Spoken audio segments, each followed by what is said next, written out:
சூப்பரான டேஸ்டியான சிக்கன் பிரியாணி எப்படி பண்ணுறதுன்னு பார்க்கலாம். 3 ஸ்பூன் நெய் ஊற்றிட்டு முந்திரி, பிரியாணி இலை, பட்டை, கிராம்பு எல்லாம் போட்டு தாளிச்சிட்டு 2 பெரிய சைஸ் வெங்காயம் நீள நீளமாக கட் பண்ணி வச்சதை ஆட் பண்ணிக்கலாம். 2 பச்சை மிளகாய் ஆட் பண்ணிவிட்டு அந்த வெங்காயம் நல்லா வதங்கிட்டு இருக்கப்பயே இஞ்சி பூண்டு பேஸ்ட் ஆட் பண்ணி நல்லா வதக்கிக்கலாம்.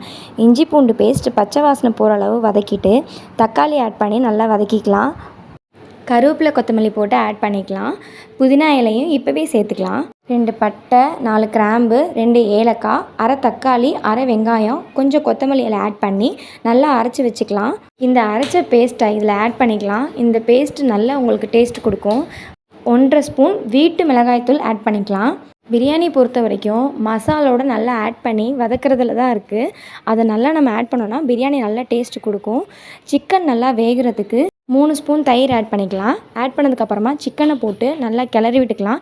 சிக்கனுக்கு தேவையான உப்பு மட்டும் இப்போ போட்டுக்கலாம். சிக்கன் ஒரு 15 நிமிஷமாவது வேகணும். சிக்கனை நல்லா 15 நிமிஷம் வேக வச்சுக்கலாம். பாஸ்மதி அரிசினா 1 கப்புக்கு 1.5 கப் தண்ணி, துளசி பச்சை அரிசினா 1 கப்புக்கு 2 கப் தண்ணி. நான் இன்றைக்கி துளசி பச்சை எடுத்திருக்கேன். 1 கப்புக்கு 2 கப் தண்ணி ஊற்றி நல்லா தண்ணியை கொதிக்க வச்சதுக்கப்புறமா துளசி பச்சை அரிசியை ஆட் பண்ணிக்கலாம். உப்பு, காரம் இந்த ஸ்டேஜ்லேயே சரி பார்த்துக்கோங்க. உப்பு ஒரு கழு தூக்கலாக இருக்கணும். அதிகம் தண்ணி ஆட் பண்ணோன்னா பிரியாணி குழஞ்சிடும். இந்த மாதிரி கரண்டி யூஸ் பண்ணி நீங்கள் அரிசி எடுத்து போட்டிங்கன்னா தண்ணி கொஞ்சம் அதுலேயே வடிஞ்சிரும். நம்ம இன்றைக்கி விசில் விட போகிறது கிடையாது. நல்லா அரிசி கொதித்த உடனே குக்கரில் கரண்டி வச்சிங்கன்னா சும்மா லேசாக தண்ணி தெரியணும். அந்த மாதிரி ஸ்டேஜில் குக்கர் க்ளோஸ் பண்ணி 10 நிமிஷம் கழித்து ஓப்பன் பண்ணி பார்த்தீங்கன்னா உங்களுக்கு குழஞ்சிருக்காது. உங்களுக்கு தேவையான அளவு 2 ஸ்பூன் நெய் விட்டுட்டு சாதத்தை கிளறினீங்கன்னா உதிரி உதிரியாக வரும் உங்களுக்கு பிரியாணி.